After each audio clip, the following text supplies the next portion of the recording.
Hola a todos, mi nombre es Carmen Baltasar Navas, pediatra en el Servicio de Urgencias del Hospital Universitario Virgen del Rocío. El tema que vamos a desarrollar en los próximos minutos dentro de este curso es el del traumatismo abdominal.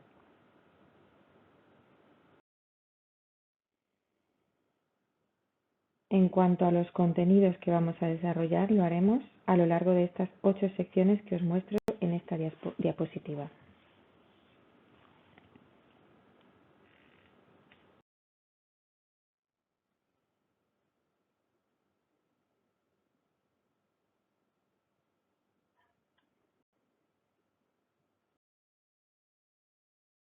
El trauma abdominal infantil afecta al 10% de todos los niños que ingresan en el hospital como consecuencia de un traumatismo y puede observarse en más del 30% de los niños politraumatizados.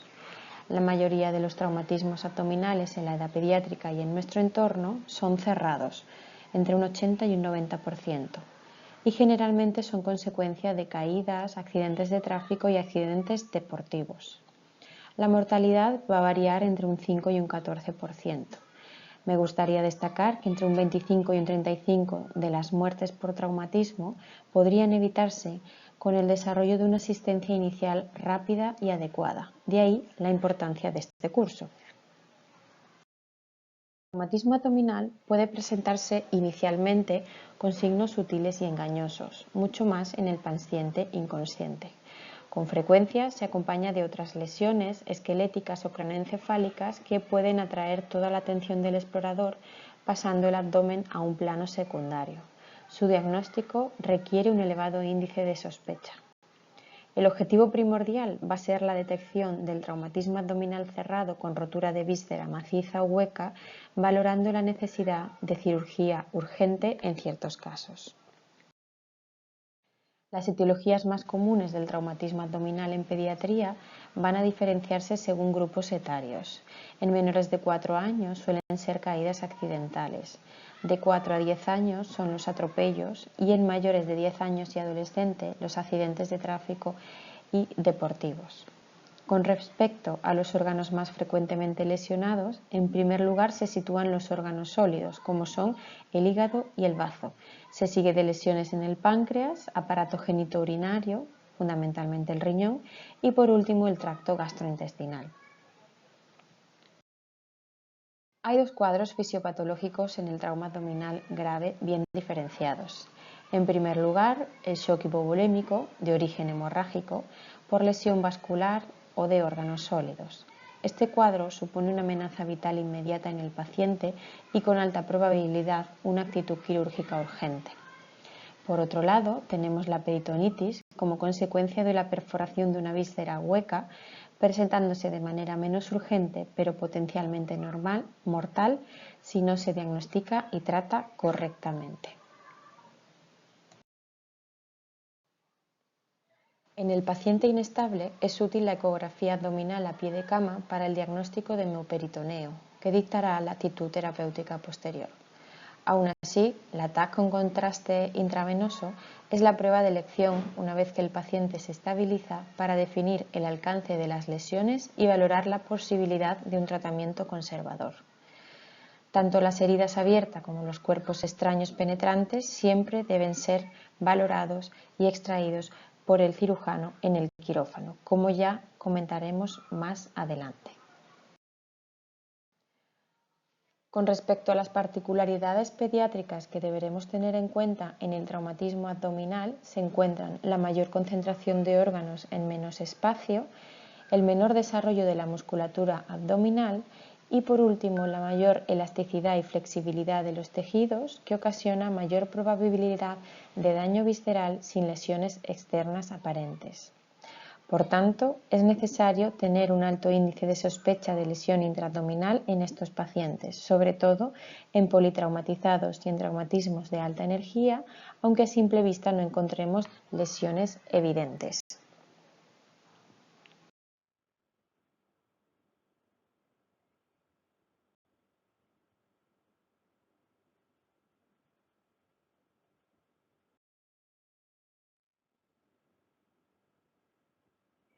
Como objetivos, en la asistencia inicial en el trauma pediátrico debemos plantearnos 3 cuestiones fundamentales.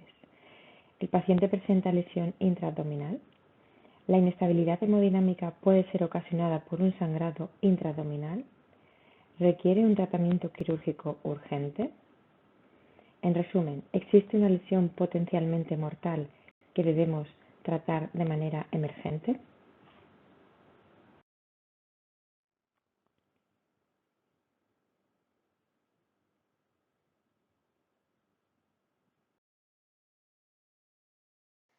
Continuamos con un tema muy importante, la dinámica del trauma abdominal.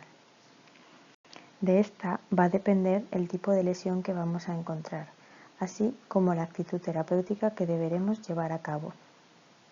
En el trauma abdominal cerrado, el más predominante en nuestro medio, como ya hemos comentado, vamos a encontrar integridad peritoneal. Es la causa principal de muerte en el niño politraumatizado. La mayoría está ocasionado por un impacto romo que produce un mecanismo de desaceleración. Suele estar relacionado con deportes, caídas o accidentes de tráfico. Con frecuencia encontramos lesiones asociadas en costillas, pelvis y columna lumbar. Las vísceras macizas se lesionan con mayor frecuencia que las huecas. El foco principal de la atención inicial van a ser hígado y bazo, por el peligro de muerte que presenta estas lesiones. En cambio, en el trauma abdominal penetrante existe comunicación entre el espacio intraperitoneal y el exterior. Es más raro en pediatría, pero asocia con mayor frecuencia rotura de víscera hueca. Las causas más frecuentes son originadas por dispositivos cortantes, proyectiles o explosivos. Si existe hemorragia o perforación, habrá signos precoces de shock o irritación peritoneal. Aunque no debe olvidarse que lesiones intestinales pequeñas pueden producir manifestaciones más tardías. Los traumatismos penetrantes plantean menos problemas de evaluación que los contusos o cerrados, ya que con frecuencia no hay lesiones asociadas en otras secciones corporales, de tal forma que la situación hemodinámica estará relacionada directamente con las lesiones intraabdominales causadas por el arma. En las imágenes observamos en la imagen superior un traumatismo abdominal cerrado ocasionado por un manillar de bicicleta, mientras que en la imagen inferior se observa un traumatismo abdominal penetrante por herida de bala. A modo de resumen, destacamos en este cuadro las diferencias ya comentadas en la anterior diapositiva entre el trauma abdominal cerrado y penetrante. Volvemos a incidir en la mayor frecuencia de presentación del traumatismo abdominal cerrado o contuso en nuestro medio, ocasionado por deportes, caídas o accidentes de tráfico, aunque tampoco debemos olvidar que el maltrato infantil supone una causa importante de este tipo de traumatismos.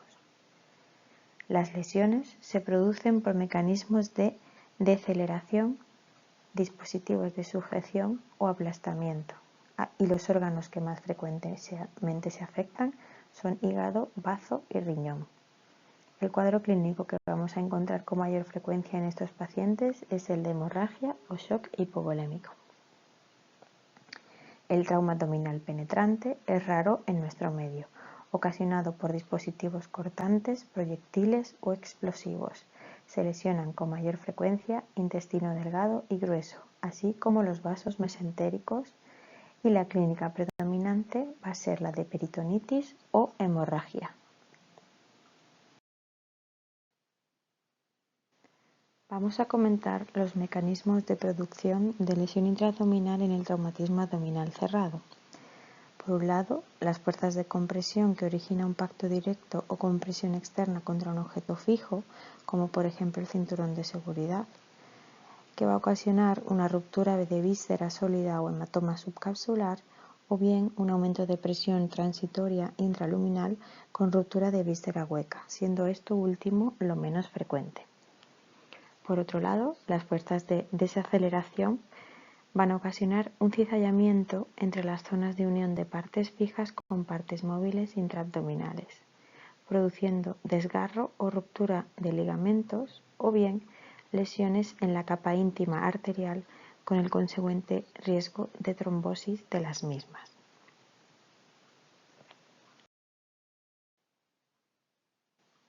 La presencia del signo del cinturón de seguridad, que se ha descrito como un área de equimosis o abrasión en el tórax y abdomen en relación a la zona comprimida por el cinturón de seguridad, se asocia a una probabilidad 13 veces mayor de trauma gastrointestinal.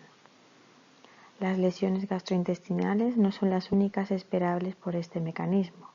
Se ha descrito el síndrome del cinturón de seguridad, que agrupa lesiones de intestino, mesenterio, estómago, hígado, bazo, fracturas vertebrales tipo Chance y fractura de la pelvis. En las 3 imágenes de la derecha podéis comprobar una fractura tipo Chance. Se trata de una lesión avulsiva horizontal vertebral con un trazo de fractura desde posterior a anterior a través de las apófisis espinosas, los pedículos y el cuerpo vertebral. Es común en los accidentes de coche, en los que el individuo lleva sujeción de la cintura pero no del hombro. La deceleración brusca produce un movimiento de flexión de la columna vertebral y con ello el cinturón actúa como pivote, produciéndose un mecanismo de flexión-distracción que origina dicha lesión. Suele presentarse en la unión toracolumbar desde T12 a L2. En el paciente que sufre un traumatismo abdominal cerrado, en general existe un 1% de lesión de víscera hueca. Cuando el paciente tiene marca de cinturón de seguridad, el porcentaje de lesión de víscera hueca se incrementa al 10%. Los niños son más propicios a estas lesiones por varias razones. Suelen ir en el asiento trasero, la sujeción del hombro es menos efectiva que en el adulto, la sujeción horizontal tiende a deslizarse hacia el abdomen en vez de mantenerse sobre la espina ilíaca anterosuperior y tienen un centro de gravedad más alto que los adultos. En la imagen de abajo a la izquierda podéis comprobar el signo del cinturón de seguridad correctamente colocado sobre ambas espinas ilíacas, mientras que en la imagen de la derecha se observa a nivel del abdomen. Por tanto, el paciente de la derecha tendrá mayor probabilidad de lesión visceral intraabdominal.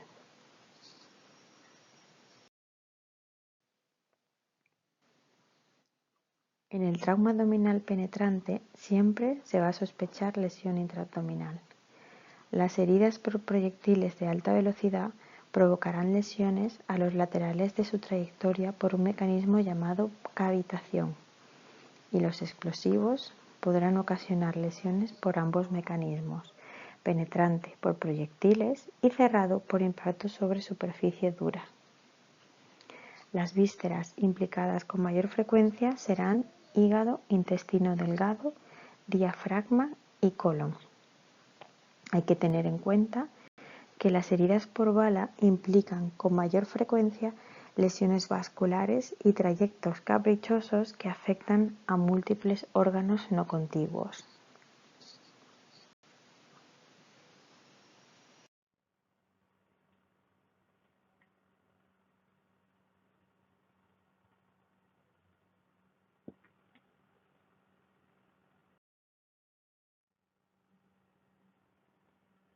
Como en todo paciente que se atiende a causa de un politraumatismo grave, comenzamos la evaluación con el reconocimiento primario siguiendo la secuencia XABCDE.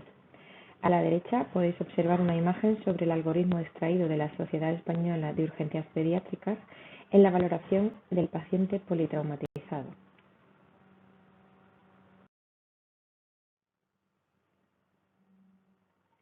Comenzando con la X, en caso de hemorragia sanguinante, si existe una herida con sangrado activo masivo, deberemos aplicar hemostáticos y compresión directa de la zona.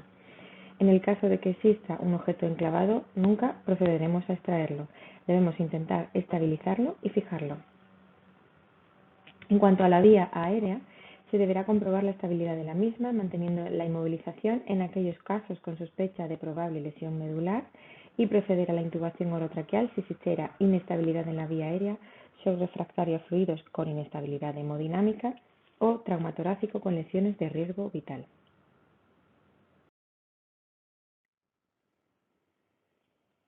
En la valoración de la respiración se deberá administrar oxígeno de forma sistemática para saturaciones por encima del 95%, comprobar frecuencia respiratoria y expansión torácica, así como auscultar al paciente. Si existe un trauma torácico concomitante, deberemos descartar lesiones de riesgo vital que causen shock obstructivo. Continuamos con la valoración del estado circulatorio, indicando la canalización de 2 vías venosas periféricas, preferiblemente en miembros superiores, del máximo calibre posible. Extracción de analítica completa que incluya hemograma, gasometría para valorar la hemoglobina y el lactato, el estudio de coagulación, pruebas cruzadas, bioquímica con perfil renal, hepático, amilasa y lipasa.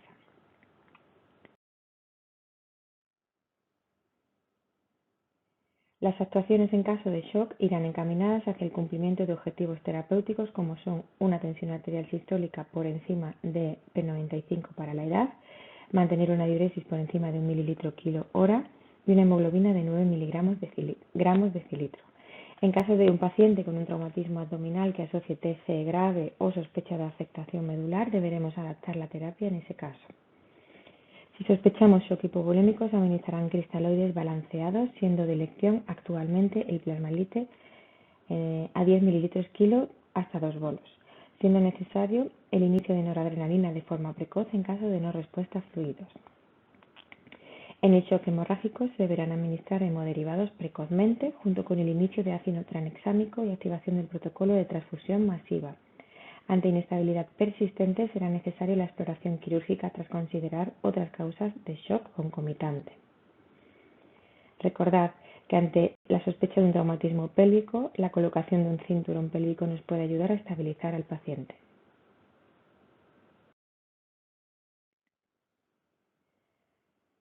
Consideramos hemorragia masiva si el paciente presenta pérdidas del 100% de la volemia en 24 horas, el 50% de la volemia en 3 horas o el 10% de la volemia en 10 minutos. En estos casos deberemos actuar activando el protocolo de transfusión masiva y desde el banco de sangre se enviarán de forma secuencial packs de hemocomponentes hasta la desactivación de la alerta de hemorragia masiva.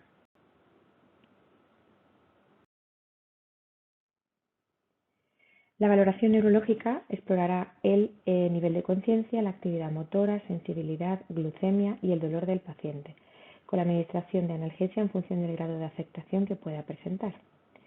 En la exposición, tras desvertir al paciente, nos centraremos en descartar existencia de cuerpos extraños, hemorragias activas, evisceraciones, así como comprobaremos la temperatura que presenta el paciente.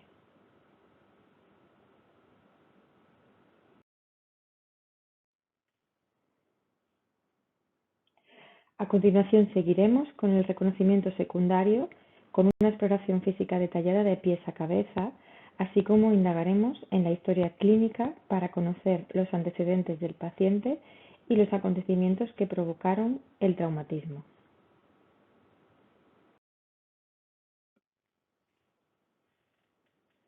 En el examen físico exhaustivo durante el reconocimiento secundario a nivel abdominal, durante la inspección, buscaremos signos de contusión, abrasiones, equimosis, respiración abdominal que puede traducir la existencia de un trauma torácico o medular, el signo de Cullen o equimosis periumbilical que nos hace sospechar lesiones pancreáticas, signo de Turner o equimosis en flancos por posible hemorragia retroperitoneal.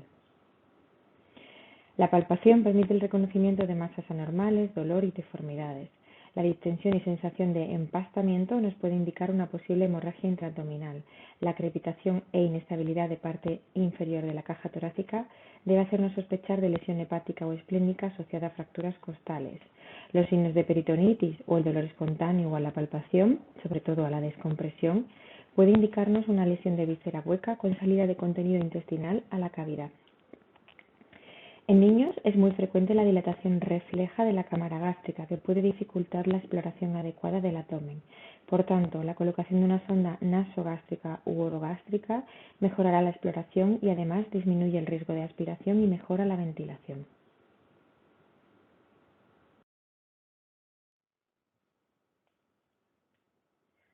Durante la percusión detectamos timpanismo generalizado que puede indicar neumoperitoneo. La matidez en flancos desplazable nos orienta a la existencia de líquido libre intraperitoneal. Si la percusión es dolorosa, puede sugerir irritación peritoneal. El signo de Hover es consecuencia de interposición de aire en el espacio hepatofrénico y clínicamente se expresa por desaparición de la matidez hepática en el hipocondrio derecho, lo que puede sugerir perforación de víscera hueca. A la auscultación, la ausencia de ruidos hidroaéreos indica hilio paralítico, normalmente secundario a la presencia de líquido libre intraperitoneal, aunque es un signo inespecífico. En ausencia de traumatismo craneoencefálico, el signo capital del traumatismo abdominal es el dolor a la palpación. El niño consciente que no tiene dolor en exploraciones repetidas muy probablemente no tenga lesiones internas, pero hay que recordar que las lesiones medulares pueden interferir con la adecuada evaluación del abdomen por disminución o abolición de la percepción del dolor. En la exploración de la pelvis hay que comprimir de manera simultánea sobre ambas espinas ilíacas anterosuperiores para comprobar la estabilidad pélvica. El dolor, movilización o crepitación sugiere fractura y requiere inmovilización.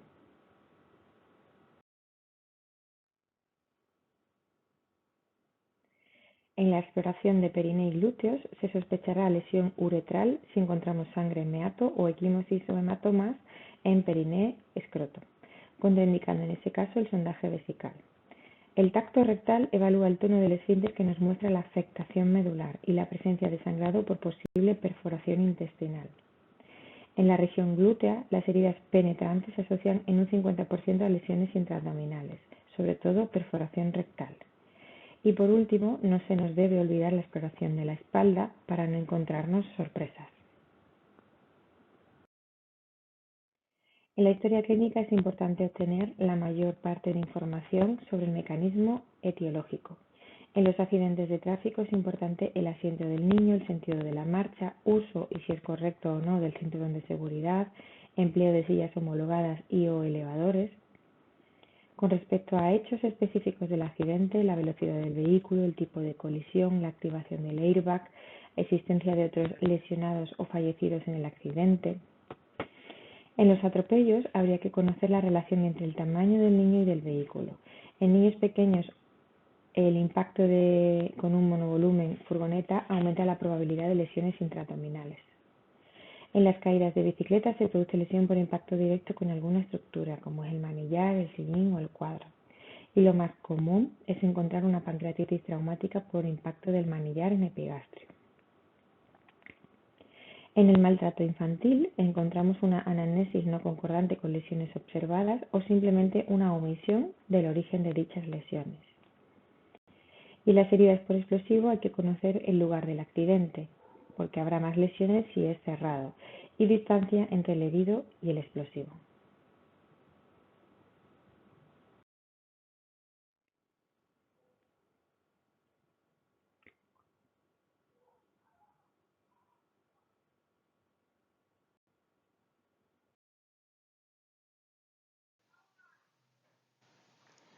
Los métodos diagnósticos que vamos a utilizar para continuar con la evaluación del paciente politraumatizado con traumatismo abdominal son los recogidos en este cuadro. El hemograma nos sirve para el control de los niveles de hemoglobina y hematocrito. Si son bajos o en descenso progresivo, constituirán un signo de alarma. En la bioquímica, destacar la amilasa como indicador de lesión pancreática y el aumento de transaminasas 10 veces por encima de los valores normales marcará lesión hepática. La hematuria en el sedimento de orina puede indicar lesión del parénquima renal. Si es macroscópica, la probabilidad de lesión del parénquima renal se duplica. La radiografía de tórax y abdomen, anteroposterior y en decúbito lateral, tiene mayor utilidad en el trauma penetrante, ya que generalmente va a ser normal en la mayoría de los casos.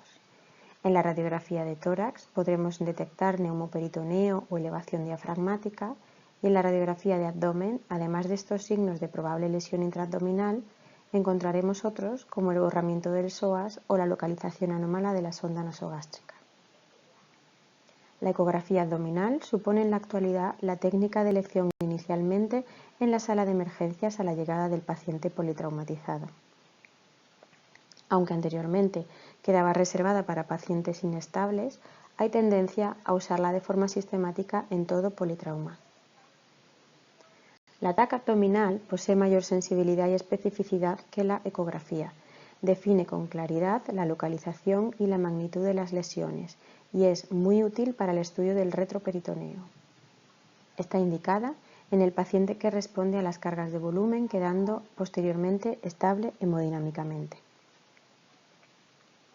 La angiografía abdominal es útil si existe hemorragia activa, siendo una técnica diagnóstica y terapéutica a la vez, mediante la embolización. El lavado peritoneal se utiliza hoy raramente, fundamentalmente en pacientes graves por otras lesiones extraabdominales que no van a permitir la realización de otras pruebas diagnósticas abdominales para comprobar la existencia de hemoperitoneo. La laparoscopia diagnóstica no se utiliza de rutina. Está indicada en pacientes estables con dudas diagnósticas, en especial si se sospecha rotura de víscera hueca. Otra indicación son pacientes estables con heridas penetrantes por arma blanca con el fin de evitar una laparotomía innecesaria. A continuación, hablaremos más extensamente de la ecografía abdominal en la valoración del paciente politraumatizado. Es la prueba de elección inicial siempre que se realice de forma precoz y por personal experimentado. Aporta información en el tiempo real y a la cabecera de la cama del paciente. El objetivo es la identificación de líquido libre. Se emplea el protocolo FAST, que no busca caracterizar lesiones, sino exclusivamente detectar este líquido libre en los recesos para verificar una posible hemorragia. El protocolo extendido incluye también la evaluación torácica. Permite rápidamente valorar un hemoperitoneo, hemopericardio y hemotórax, lo que ayuda a priorizar las lesiones.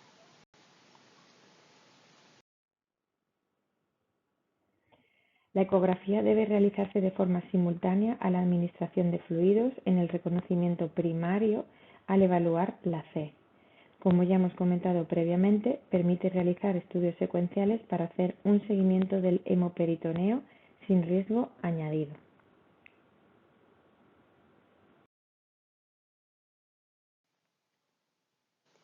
Entre las ventajas de la ecografía abdominal se encuentra su rápida realización en 3 o 4 minutos, la posibilidad de realizarse en cualquier situación y espacio, la ausencia de radiación, la posibilidad de repetir si existen cambios clínicos en el paciente y una curva de aprendizaje muy vertical, permitiendo ya una fiabilidad buena tras solo la realización de 10 estudios y muy buena tras 50 estudios.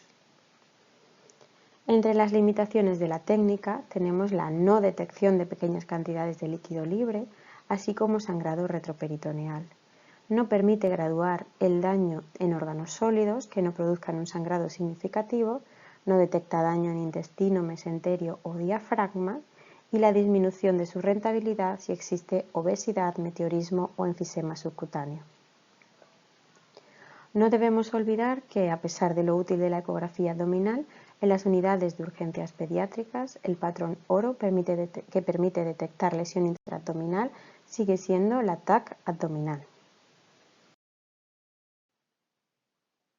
Las localizaciones donde debemos fijarnos para la detección de líquido libre en pacientes politraumatizados van a ser las zonas de clive en el decúbito supino del paciente, como son la pelvis, en el fondo del saco de Douglas, o el espacio de Morrison localizado entre la cara inferior del lóbulo derecho hepático y el polo superior del riñón derecho. En la imagen de la derecha podéis comprobar las rutas de diseminación de líquido libre a nivel abdominal, marcadas con flechas amarillas debido a los mesenterios y los pliegues peritoneales.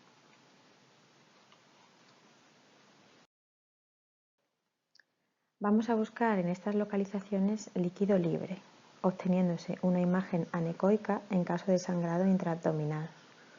Una imagen intraparenquimatosa o coagulada ganará en ecogenicidad y se verá más brillante y heterogénea. En los pacientes de alto riesgo se debe considerar seriamente la posibilidad de realizar TAC si el paciente está estable. El material del que deberemos disponer será el ecógrafo portátil, gel conductor y un transductor adecuado.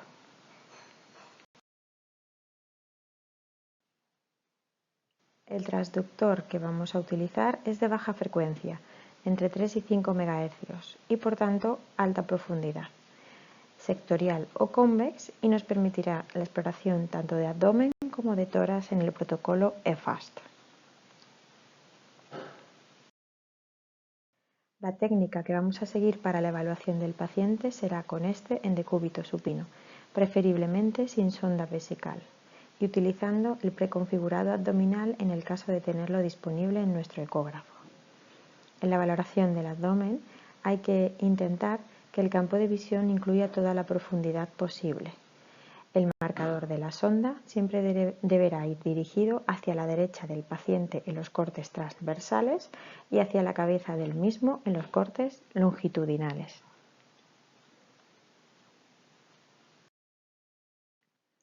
En cuanto a las proyecciones disponibles, tenemos la subsifoidea, cuadrante superior derecho, cuadrante superior izquierdo, región suprapúbica. Y en el examen extendido valoramos tórax con 2 proyecciones adicionales. Aquí podéis observar una proyección subsifoidea en la que se puede valorar la presencia de derrame pericárdico, fácilmente detectable en la imagen de la derecha. Además, esta vista es útil para recopilar información sobre la contractilidad cardíaca.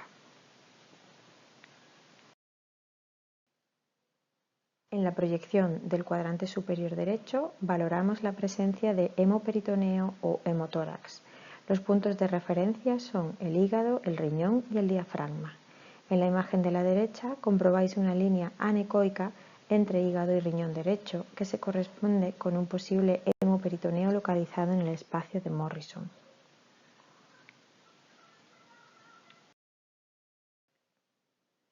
En la proyección suprapúbica se evalúa la región pélvica para detectar acúmulo de líquido libre.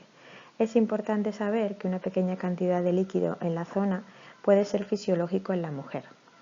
En la imagen podéis observar un corte longitudinal de una proyección suprapúbica en una mujer donde se detecta en la imagen de la derecha líquido libre en el fondo de saco de Douglas, posterior al útero.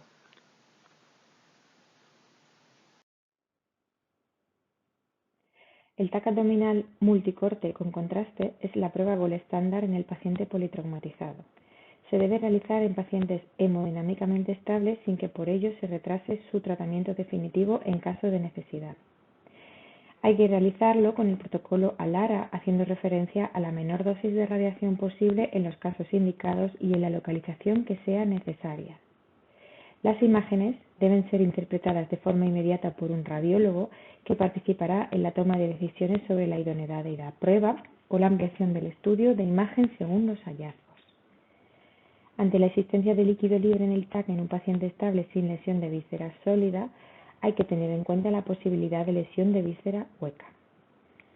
Existen algunos casos seleccionados de muy bajo riesgo de lesión intraabdominal, entre los que se podría omitir el TAC abdominal. Estos se basan en 7 criterios propuestos por la PECAN, que han sido validados por numerosos estudios posteriormente. Entre ellos se deben cumplir un Glasgow de 14-15, ausencia de dolor abdominal, ausencia de vómitos, ausencia de signos de irritación peritoneal, ausencia de dolor en la pared torácica, ausencia de hematomas o lesiones visibles en abdomen y presencia de auscultación bilateral normal.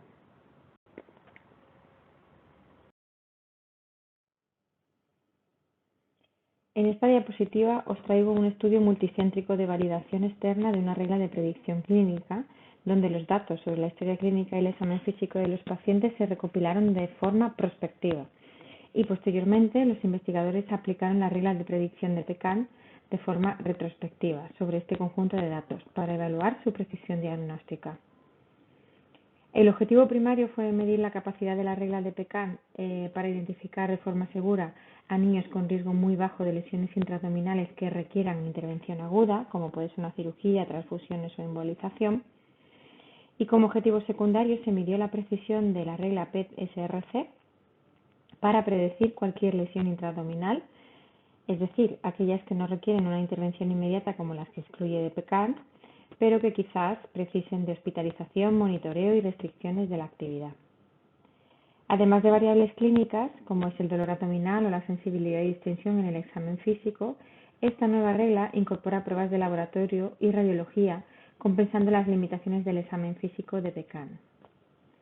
De los 2.188 pacientes menores de 16 años que recoge el estudio, en 35 de los 261 pacientes que presentaban lesión intraabdominal y que cumplían criterios de muy bajo riesgo según PECAN, se identificó a 2 pacientes que terminaron requiriendo procedimientos agudos urgentes. En ambos casos, los pacientes tenían signos vitales estables y un examen físico normal, pero presentaron niveles de aspartato aminotransferasa elevados. Este hallazgo de laboratorio, incluido en PET-SRC, habría alertado inmediatamente a los clínicos sobre la existencia de la lesión. Por tanto, en este estudio PECAN mostró un valor predictivo negativo del 96,5% para identificar cualquier lesión intraabdominal, mientras que PET-SRC ofrece un valor predictivo negativo reportado significativamente superior, alcanzando el 99,4%. En conclusión, mientras que PECAN es una excelente herramienta orientada al paciente para descartar intervenciones quirúrgicas inmediatas, PET-SRC resulta superior y más segura para decidir el alta médica directa de urgencias sin realizar una tomografía, ya que su sensibilidad es significativamente mayor para captar lesiones silentes en el examen físico.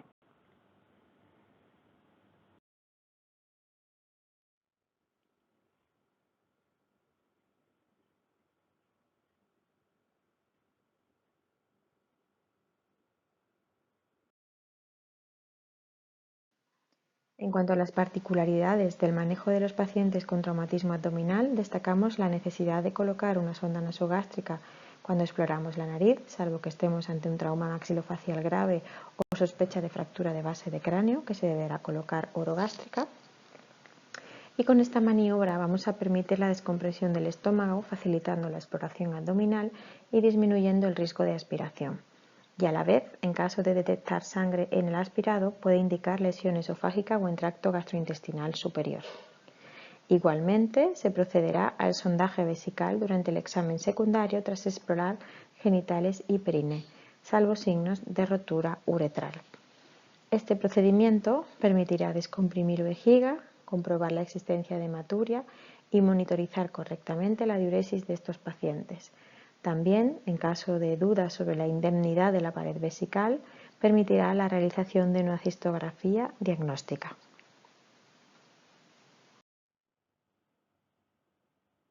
El manejo inicial de este tipo de pacientes va a depender del cuadro fisiopatológico que encontremos. Fundamentalmente, el que nos interesa en la emergencia es el tratamiento adecuado del shock hipovolémico hemorrágico, ya comentado en un capítulo más extensamente. El objetivo inicial de la reanimación va a consistir en mantener una tensión arterial sistólica por encima del percentil 5 según la edad y una diuresis de más de 1 mililitro kilo hora. No hay que olvidar que por encima de la normalización de la volemia, el objetivo prioritario del tratamiento del shock hemorrágico es la búsqueda y el control quirúrgico precoz del foco sangrante. El niño posee gran capacidad fisiológica compensadora.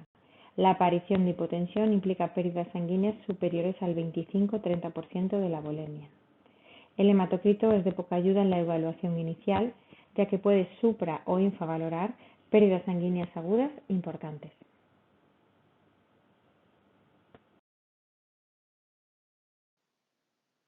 A continuación, nos centramos en el manejo específico de cada uno de los grandes grupos en los que subdividimos el trauma abdominal pediátrico. En el trauma abdominal penetrante hay que tener en cuenta que siempre debe ser valorado y explorado por parte de cirugía pediátrica. En el paciente estable se realizará una exploración local de la herida, incluso utilizando en ciertos casos la laparotomía exploradora para valorar la integridad del peritoneo. Si éste no está afectado, se procederá a la limpieza, sutura de la herida y observación clínica. Ante inicio de signos de irritación peritoneal, sospecha de hemorragia, evisceración, neumoperitoneo o ecografía abdominal positiva, se realizará directamente una laparotomía exploradora. El paciente inestable, no cabe duda de que debe realizarse una laparotomía abdominal urgente. Es importante saber que en casos de evisceración no debemos intentar reducir el contenido que visualizamos, sino cubrir con paños calientes hasta tratamiento quirúrgico definitivo. Igualmente, el empalamiento requerirá la retirada controlada en quirófano. Las heridas por arma de fuego siempre van a requerir una laparotomía exploradora.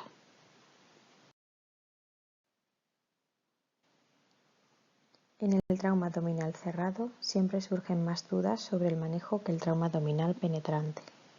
Aquí se representa el esquema global del manejo del trauma abdominal. Fundamentalmente, subdividiremos a los pacientes entre estables e inestables, al igual que en el trauma abdominal penetrante. Esto determinará la actitud terapéutica más adecuada según la situación clínica que se nos presente.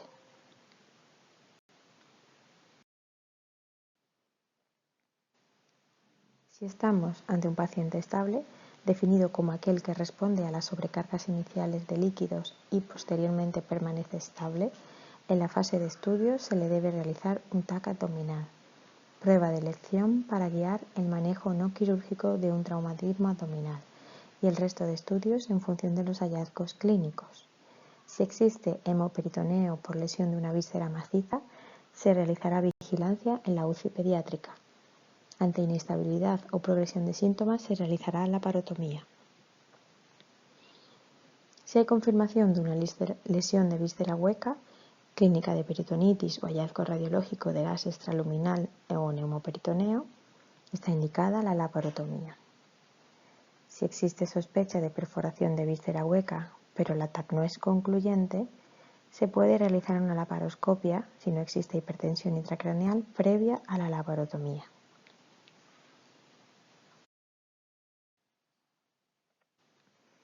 A los pacientes con un trauma abdominal cerrado y hemodinámicamente inestables se les administrará expansiones de líquidos y se les realizará una ecografía a pie de cama si es posible.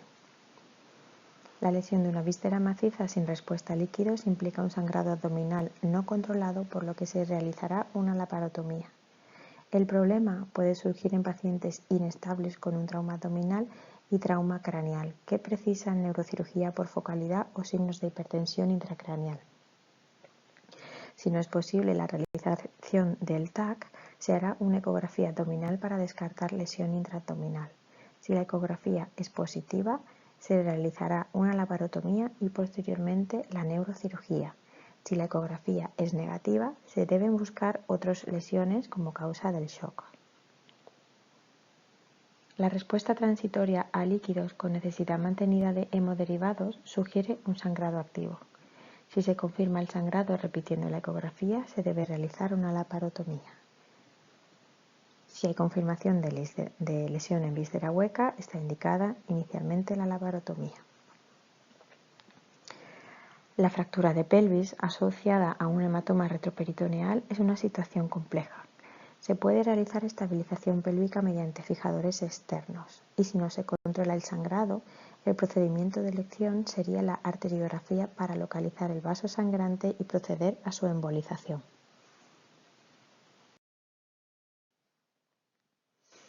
Una cápsula más gruesa y elástica, más resistente a traumatismos, menor vascularización esplénica y menor actividad fibrinolítica, es decir, menor resangrado, son las posibles causas del éxito de hasta el 90% del tratamiento conservador en el trauma abdominal de niños. Este tratamiento conservador, conducta quirúrgica no operatoria o vigilancia armada, se debe realizar en centros hospitalarios con suficiente infraestructura, quirófano, cirujano pediátrico, intensivos pediátricos y banco de sangre. La mayoría de las lesiones hepáticas y esplénicas que permiten adoptar una actitud conservadora se encuentran entre los grados 1 a 3 de la clasificación de la escala de lesiones de órganos de la Asociación Americana para la Cirugía del Trauma, que se realiza en base a la imagen radiológica obtenida por TAC. Aunque los grados más altos se correlacionan con mayor necesidad de cirugía, casi un tercio de pacientes estables con una lesión grado 4 o 5 se pueden manejar de forma conservadora.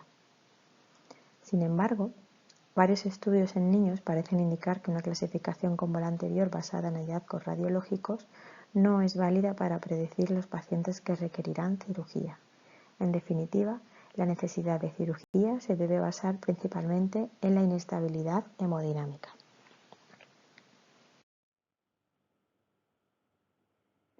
Entre los criterios que se siguen para mantener una actitud conservadora no quirúrgica cuando se detectan lesiones de víscera maciza, el primer lugar, y el más importante, es que el paciente debe estar hemodinámicamente estable tras las sobrecargas iniciales de volumen. Signos de irritación peritoneal mínimos, un requerimiento máximo de transfusión sanguínea menor o igual a 40 ml/kg para mantener un hematocrito por encima del 30% o una hemoglobina superior a 8 mg/dl. Documentación adecuada de la lesión en cuanto a localización y extensión mediante TAC. El tipo de lesión que se visualiza en la TAC no predice individualmente la necesidad de realizar una laparotomía. En el niño, cualquier lesión puede evolucionar espontáneamente de forma favorable, aunque el hemoperitoneo voluminoso, las fracturas extensas con afectación del ilio, el estallido visceral o la lesión del pedículo vascular requieren un mayor número de laparotomías que otras lesiones menores.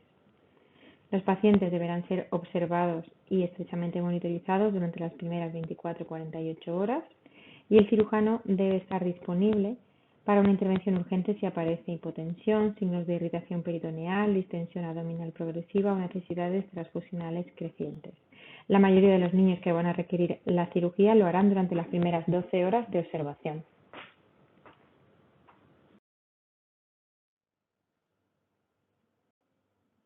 En esta diapositiva podéis observar el algoritmo extraído del Consenso de la Sociedad Española de Cirugía Pediátrica sobre el manejo conservador del paciente pediátrico con lesión de víscera sólida tras traumatismo abdominal cerrado.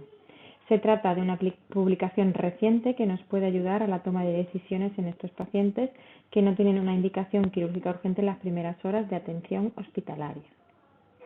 Os dejo la referencia por si queréis leer el artículo.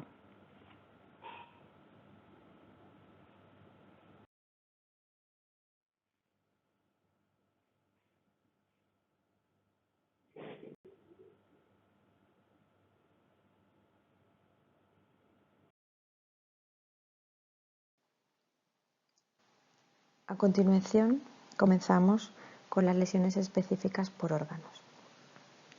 El bazo es el órgano más frecuentemente lesionado, entre un 30 y un 40% en el traumatismo abdominal, por su tamaño, situación, medios de fijación y flexibilidad de las costillas.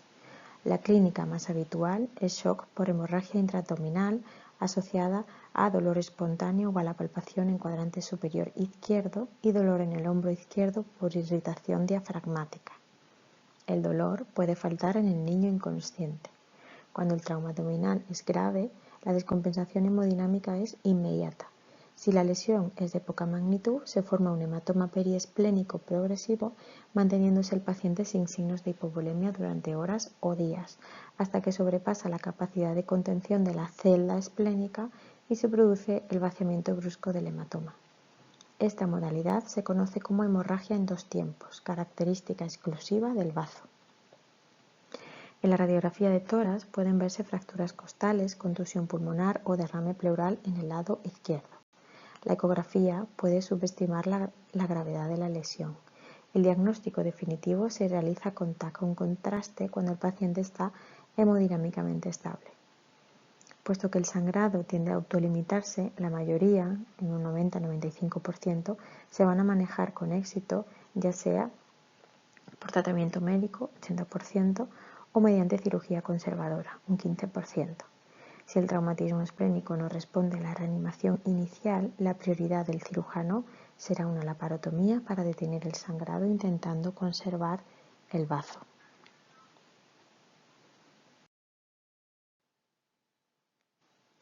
El hígado es el segundo en frecuencia en traumatismos cerrados y el primero en lesiones penetrantes. A menudo se asocia a lesión esplénica.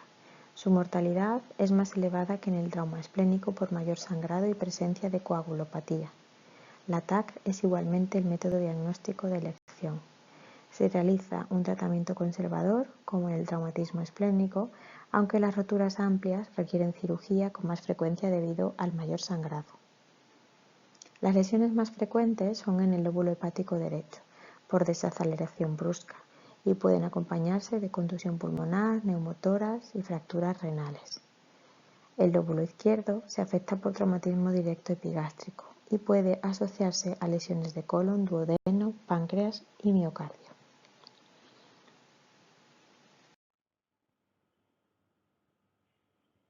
El manejo de las lesiones esplénicas o hepáticas va a depender de la situación del paciente.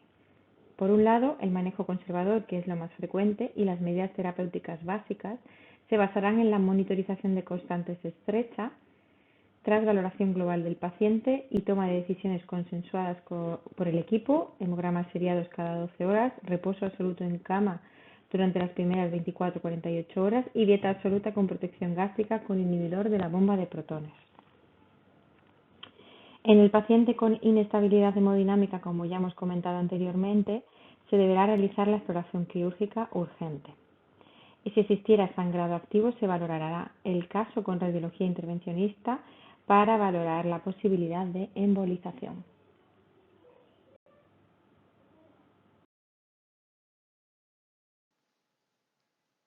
A pesar de la baja incidencia de la lesión intestinal en el trauma abdominal, su mortalidad alcanza hasta el 20% si existe perforación intestinal.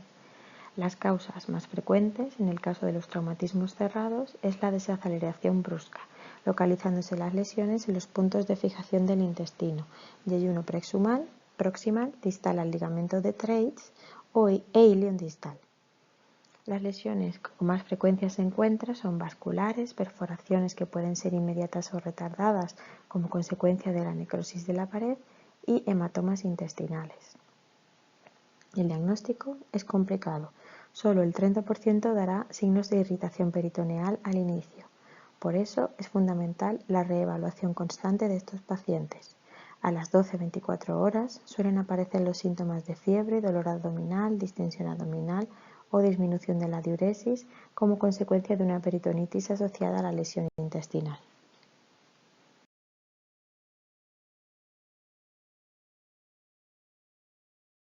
El duodeno tiene la característica de ser una zona retroperitoneal del intestino, por lo que queda protegido de traumas no intensos. Habrá que sospechar maltrato en caso de detectar lesiones a este nivel sin un trauma grave aparente asociado. Existen dos tipos de lesiones a nivel abdominal, a nivel duodenal. El hematoma parietal, el más frecuente, ocasionado por el cizallamiento de este entre la columna vertebral y la arteria mesentérica superior, que se deberá sospechar en caso de contusión epigástrica que asocia signos de epigastralgia, vómitos biliosos y o dolor a la palpación. El diagnóstico se puede realizar mediante ecografía, tránsito varitado o TAC con contraste. Y el tratamiento se fundamenta en nutrición parenteral durante 3 semanas con estrecha vigilancia por peligro de rotura duodenal. El otro tipo de lesión duodenal de mayor dificultad en el diagnóstico es la perforación. Se debe sospechar ante la presencia de aire extraluminal, líquido libre en ausencia de daño de órganos sólidos en el TAC y extravasación del contraste oral en el TAC abdominal. La corrección deberá ser quirúrgica.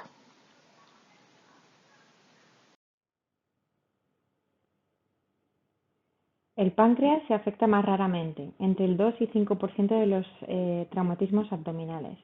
La lesión ocurre por traumatismo en el epigastrio, como puede ser al golpear con un manillar de bicicleta o un columpio, o con presión directa contra la columna vertebral, como puede ocasionar el cinturón de seguridad. Puede dar lugar a hematomas retroperitoneales. No es infrecuente la asociación con lesiones en el duodeno, hígado, bazo y fracturas vertebrales en la columna dorsolumbar. La clínica corresponde a un abdomen agudo, dolor intenso, vómitos y defensa periumbilical con íleo en la radiografía y elevación de amilasa y lipasa. Si existe sospecha clínica, se realizará un TAC abdominal con contraste. El tratamiento será conservador, salvo existencia de lesión en el conducto de Wilson. Y la secuela más importante de las lesiones pancreáticas es la formación de pseudoquistes que se resuelven espontáneamente en el 60% de los casos.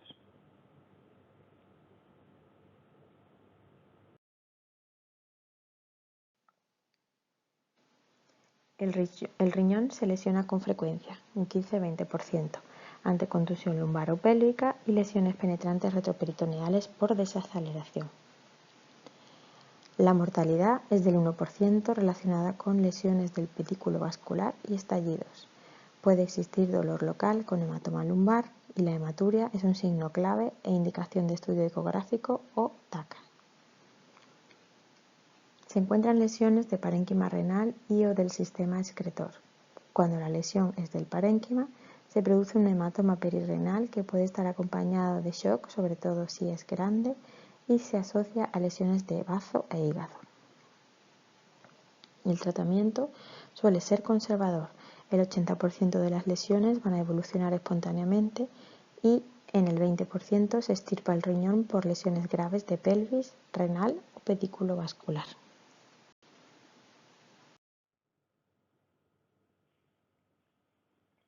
La rotura vesical intraperitoneal es más frecuente en niños por la posición más abdominal de la vejiga.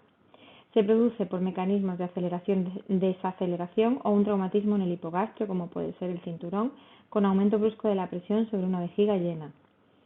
El signo clínico más frecuente es la hematuria, pero durante la inspección podemos observar hematomas o erosiones en región suprapúbica, heridas penetrantes, extravasación urinaria con la aparición de edema escrotal o en región inguinal, sangre en meato urinario o anuria. En ocasiones, los signos clínicos pueden pasar desapercibidos hasta la aparición de peritonitis por paso de orina al peritoneo. Aunque las pruebas de imagen subjetivará líquido libre perivesical o en fondo de saco de Douglas, la prueba diagnóstica de confirmación es la administración de contraste intravesical a través de una sonda. Esta prueba se puede realizar tras la evaluación con TAC en la evaluación del paciente.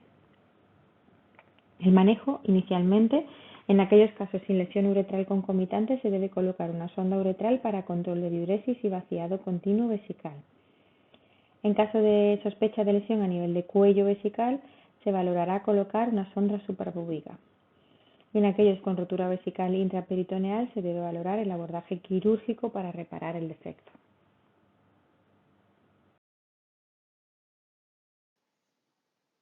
En un trauma abdominal cerrado, la presión intraperitoneal puede aumentar entre 100 y 400 veces, con transmisión hacia las cúpulas diafragmáticas.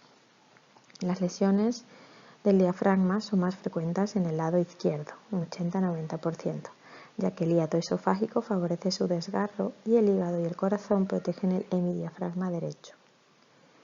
Clínicamente aparece dolor torácico y escapular, dificultad respiratoria, hipoventilación y posible auscultación de ruidos intestinales en el tórax. El diagnóstico va a ser difícil. En muchas ocasiones se detectan en la revisión quirúrgica asociada a otras lesiones abdominales que requieren cirugía. Cuando son aisladas pueden pasar desapercibidas, pudiendo años después presentarse como una herniación o incarceración de vísceras abdominales.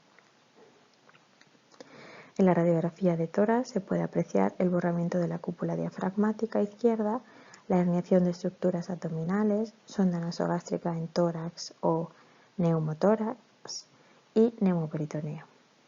La TAC detecta la herniación visceral pero puede no detectar la rotura.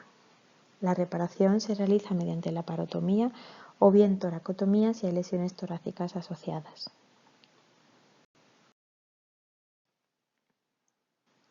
Se debe sospechar en pacientes con shock hemorrágico o anemización tras descartar sangrado a otros niveles el hematoma retroperitoneal. Suele deberse a fracturas de pelvis en un 50% de los casos, o bien lesiones renales y de grandes vasos. Debe ser evaluado mediante TAC con contraste y el manejo suele ser conservador.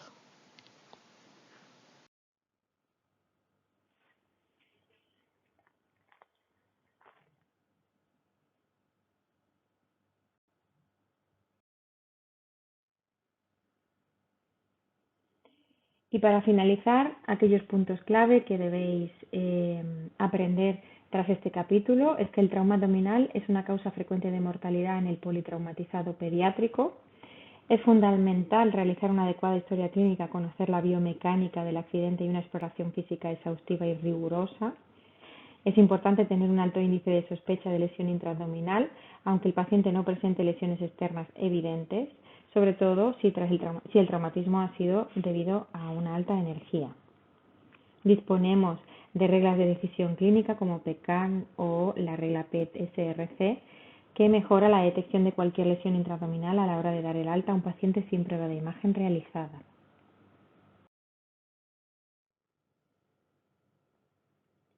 Los signos y síntomas son muy variables y pueden evolucionar con el tiempo, por lo que la reevaluación es muy importante. En nuestro medio predomina el trauma abdominal cerrado sobre el penetrante. Hay dos grandes síndromes clínicos, el hipovolémico asociado a lesión de víscera sólida y el peritoneal por lesión de víscera hueca.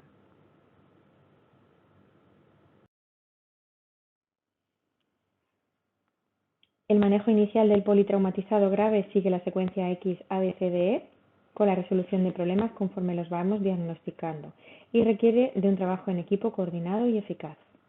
La ecografía es de elección por su rapidez e inocuidad como método diagnóstico inicial y la TAC abdominal con contraste es el método utilizado para el diagnóstico definitivo. El tratamiento va a ser conservador en la mayoría de las ocasiones, con una actitud quirúrgica expectante en centros de referencia para traumatismos pediátricos. Y aquí finalizamos este capítulo, espero que os haya servido para mucho. Muchísimas gracias por vuestra atención.